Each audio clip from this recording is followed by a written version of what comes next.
Then there's all kinds of crazy solutions like, hey, let's stick electrodes all over our whole body and stimulate all the muscles.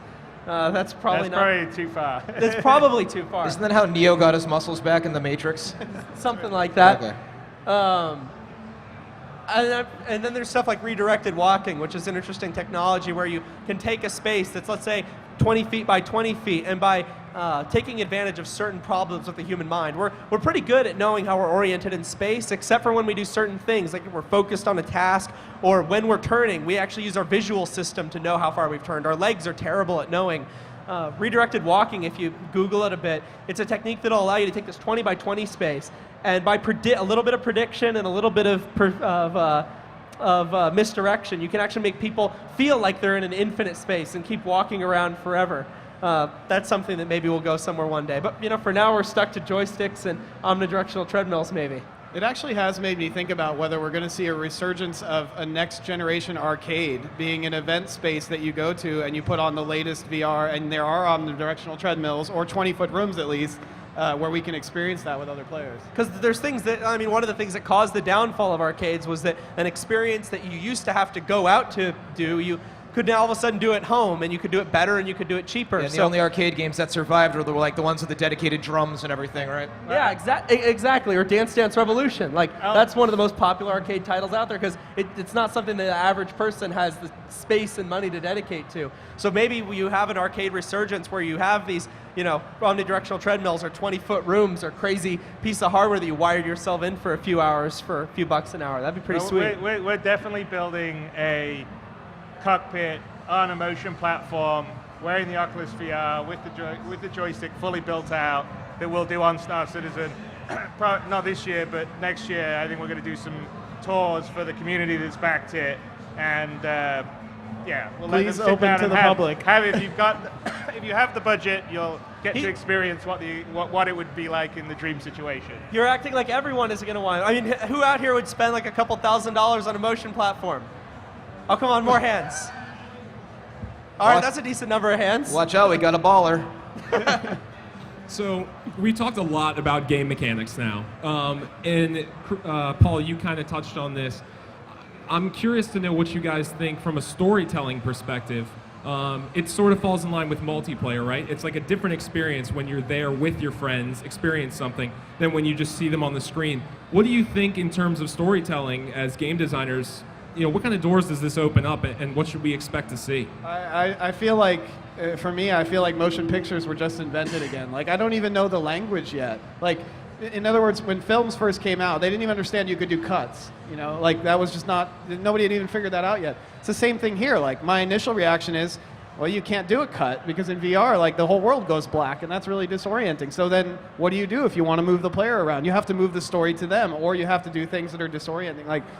I don't know yet, but it's completely different. The things I think we can learn from are the live theater experiences. I was going to say, or Disney World. Yeah. So I'm hoping what this gives us is that same experience you had when you were a teenager and you did the haunted house or the fun house with your friends, right? That as far as the social experience. But there's a live theater thing in New York called Sleep No More, where it's that multi-tiered kind of eyes wide shut experience. And that actually has a lot of the theater that happens as you enter the room, and drawers that you can look through, and even food you can eat. And I think, off the top of my head, that's one example we could look to. But we haven't even solved storytelling in video games yet. So this is some next level stuff, right? I'll say that, so on my side, there's a couple of things that we're going to do in Star Citizen Squadron 42, and it's going to be, if you're doing it with the Rift, it will be better, because we're actually trying a paradigm, which I guess you could say, Half-Life and Half-Life 2 did, which is, if it's our character, we're in first person, we're not cutting away to third person. So we'll cut away to third person when it's not your character. So you're cutting away to the bad guys talking about doing something or whatever. So, but we're having the idea is to run a whole conversation system where it's based on eye contact. And so obviously VR is perfect for that. If you were playing it on a gamepad or a mouse, you would be moving your head around. But the idea is you look at someone, like in real life, when you look at someone, I've made eye contact, it's sort of like, hey, you want to talk? And then the NPC in the game, like in the single player part of the game, will actually say something to you. And then you'll have the option to sort of hear your inner thought that will sort of direct the conversation, and you sort of select which way. So to give you a sort of a Star Citizen Squadron 42 example, I'd flown a mission and my wingman wasn't very good and almost got me killed. And I walk up after the mission to him and I'm looking at him and he looks and he's like, "Hey man, that was a tough mission." And my inner thought would be, you almost got me killed. You're a screw up, get away from me, or don't worry man, it'll be okay the next time. And I can choose that, and based on that, I'll be talking. But things like if I start to look away, then the NPC's programmed to say, "Hey man, were you not paying attention?" And those kind of moments are much more like real moments in real life. And I think doing that kind of stuff, which is very subtle, but I think will enable sort of the immersion and the storytelling to sort of become more connective, is the sort of thing that I think the Rift will just make much easier, because you won't be thinking about looking around. You'll be sort of in the Rift, you'll be sort of reacting like you normally would be to a conversation, whereas if I have a traditional controller, I'd be consciously having to be sort of moving my head around. And so I just think something like the Rift will sort of remove one of those barriers, so it's just easier to fall into that sort of feeling. And doing those kind of things, I think, will sort of advance the storytelling, the immersion, but it's a very different medium. I mean, you can't make a movie in an interactive experience, and especially when you're doing to something like the Rift, you've got to embrace what you get with the technology, and maybe you're informed and learned by some tricks that they've figured out in movies, because they've had 100 years to figure it out, and in the game business we've had maybe 30 years to figure out what we're doing. So we're not nearly as mature as they are, but ultimately I think the interactive sort of world immersion and even sort of ability to sort of tell stories and engage you will be more powerful than sort of a traditional linear medium, just because it's you. It's going it's not the biggest challenge in a movie is always getting the audience to care about the main character, or and they don't even have to like the main character. They have to be interested in what the main character is doing. Whereas in a game or in a interactive environment, you always are going to care about what you're doing because it's you. So you've already gotten rid of that problem. So then what the challenge is how to get rid of all the parts that sort of get in the way currently with the limitation of the technology or the interface. And something like the Rift just gets rid of one of them, and it makes it more possible to just have, I think, more powerful experiences. And so that's pretty exciting, I think. Great. So, is my mic still on? All right. So, we've talked, at Oculus, something we say a lot of the time is that this is really day zero for VR. And everything that you guys have seen is, prototype hardware, the development kits that we're shipping out. What do you guys think, if this is day zero, what are you hoping for day one and beyond that? Tough question. Well, I think the big thing is there's going to be a lot of tinkering going on with this, right? That's, the kind of the organic environment. And I think what needs to happen is the first killer app needs to emerge. And the beauty of this kind of community-driven development is one guy's going to do something over in, the UK, and then somebody's going to do one in Seattle. They're going to learn off of each other, and then we're going to start to see the good stuff rise and the bad stuff sink. And the community's hopefully going to get together in a warm, fuzzy way and learn from each other.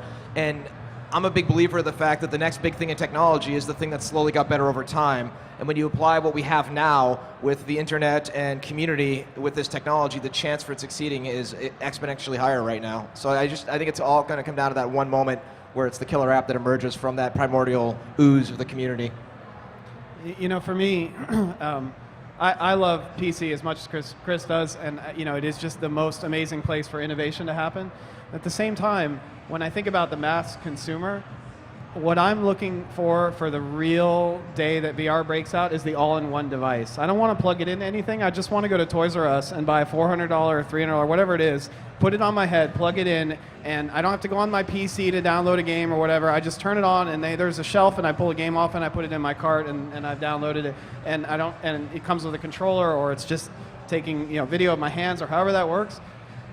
When that finally happens, that's going to be the moment that I can create a game like Words with Friends, where it's targeting moms and wives and daughters and kids and adults and everyone in between. But when it stays when we're in this place now where it is the sort of pointy edge of innovation, it's tougher to do that.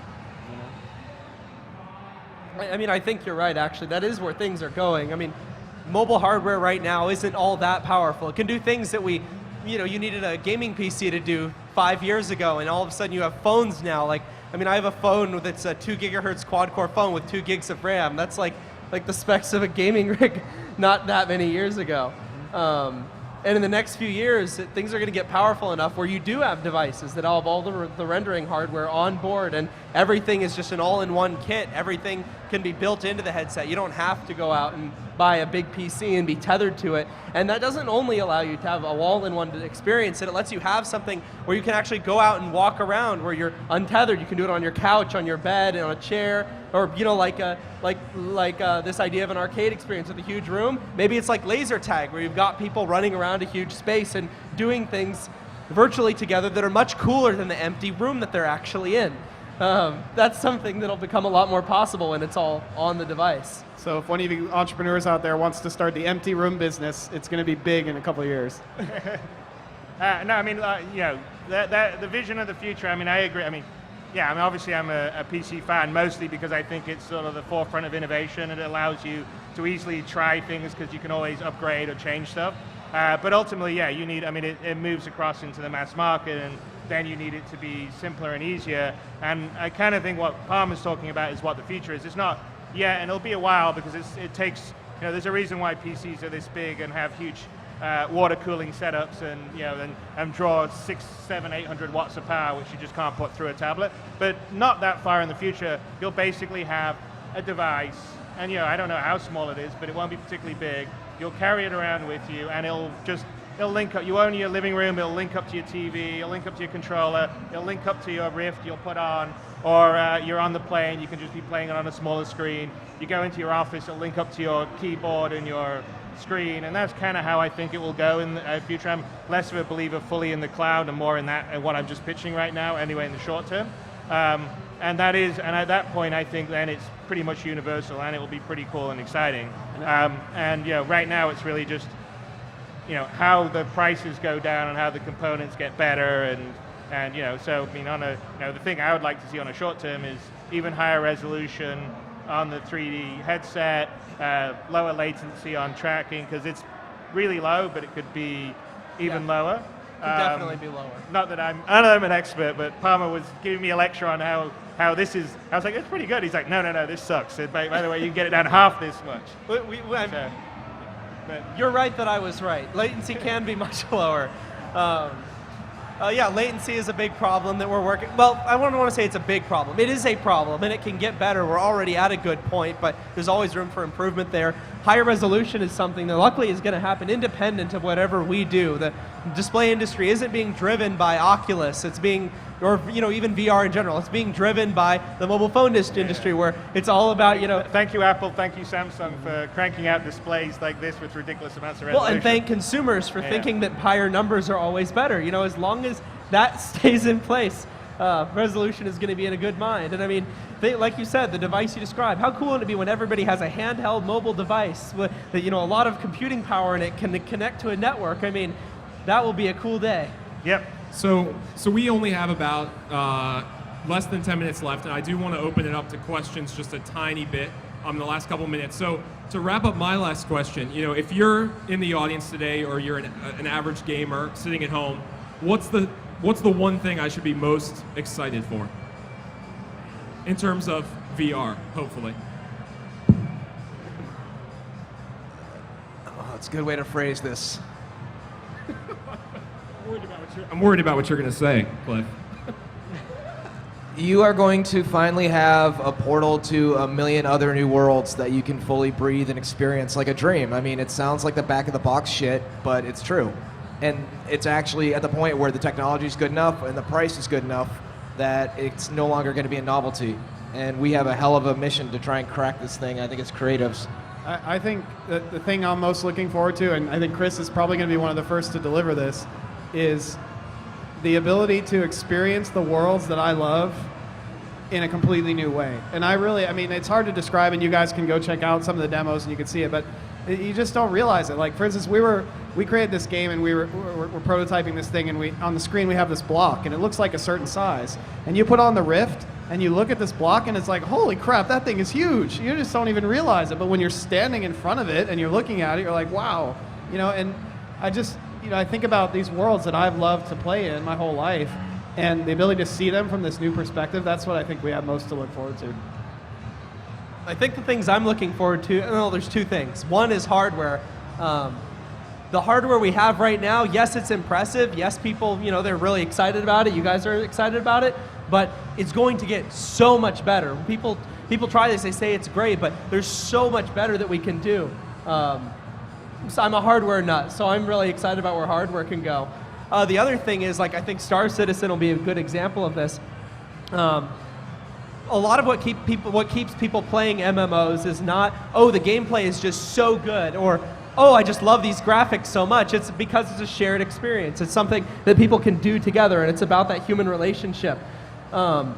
When you have all of these people in the same space, really experiencing the same thing, it's not even like, whoa, well, I'm playing on a tablet and I'm playing on my PC, and I'm playing keyboard, I'm playing gamepad. Everyone's getting basically a similar unified experience. They're able to interact with themselves, not on a gaming level, but on a real human level. What does that mean for MMOs? I mean, I've never been a huge MMO person because, I'm not that much of a social butterfly, but I actually do like to spend time with my friends. But what happens when technology gets so good that spending time in an MMO is better than actually being with someone in real life? And I think we're going to hit that point pretty fast. Dicey.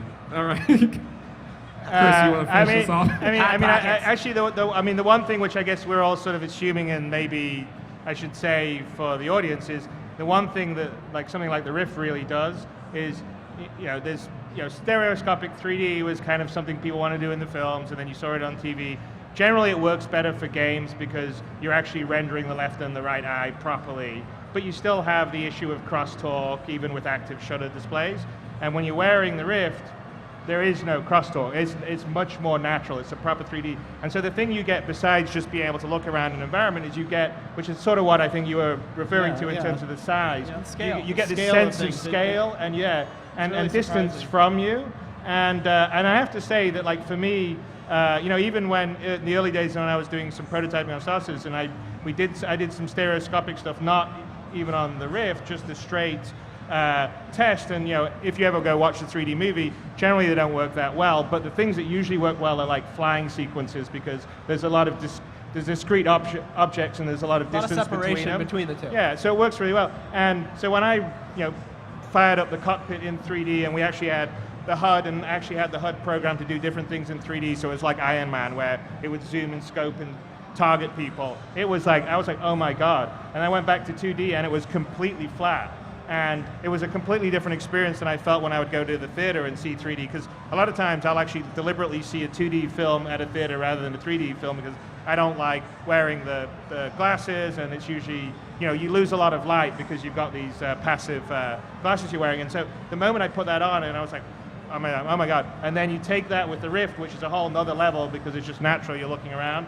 It just really kind of feels incredibly powerful and immersive. And I think that's the thing that when you put it on, that's what the combination of the freedom of looking around, the movement, and the sense of size and distance and all the rest of the things just make everything step to the next level. And so I don't know if there's a Rift around here or people can get to it, but I saw one more over there. people that do that and feel that, I think, because you do that, you go, yeah, that's worth $300. And by the way, in a year's time or 2 years' time, the way things are going, that's gonna, it'll be a lot less than that. That's 200. Now it's 99. Yeah, exactly. I'm always amazed by how much I can buy a printer that used to cost $2,000 or $3,000, and I'm getting these incredibly complicated printers for $200 or something. Now you have to buy a 3D printer now. Yeah, it's crazy. And that even comes with the unicorn blood ink, right? Yes, we'll definitely get some unicorn blood ink. But no, it'll be great. All right, so I am being signaled that we are out of time. Do we have time for one quick question? Yes. One quick question. All right, we'll take this guy right here. Yeah, that Can guy's- we run him a mic? That guy's been stoked the whole panel. I know. You guys, I'm so stoked. Can you hear me? Sweet. I had earplugs in. Okay, back to the arcade. I really think that's a great idea. I can't hear you. Can't hear me? Okay, extra like that. close. Extra close. Okay.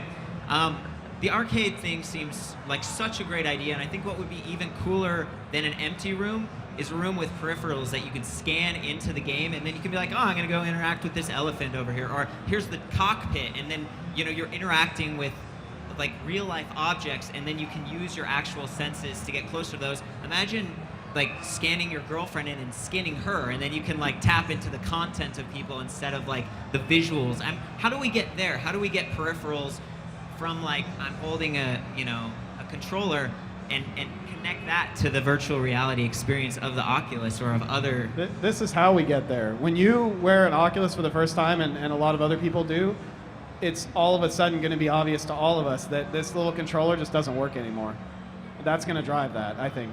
So demand. But what you're describing is often called mixed reality. It's not augmented reality because you're not trying to overlay things on the real world. You're trying to show a fully virtual world while still having physical props that match up to what's in the virtual world. And that's actually something that I've experimented a bit with in my previous jobs, doing some military research and the like. You can do some really cool things, and actually it's a pretty established idea, like when you have theater in between scene changes, you have people who are dressed in black, the stage ninjas, and their whole job is to run around and rearrange things. I could totally see a VR arcade where you have a set of VR stairs or a patio and then a bunch of big rocks or something, and you just make them out of big safe foam, and you run around and you can set them all in between, and as people play even, you can have them being rearranged, put them on tape markers or something. I don't know, I'm not a stage ninja. How do they do that? All right, Palmer, we got to wrap up. We're being That'll be booted up. sweet. All right, well, I want to thank our panelists once again, Cliff Blazinski, Paul Bettner, Palmer Luckey, and Chris Roberts. Thank you guys for being here, and thank everyone. Thank you all for coming. We really appreciate it. Yeah, that's it. Thanks again. Thanks, guys. I'm going to take a picture of everyone.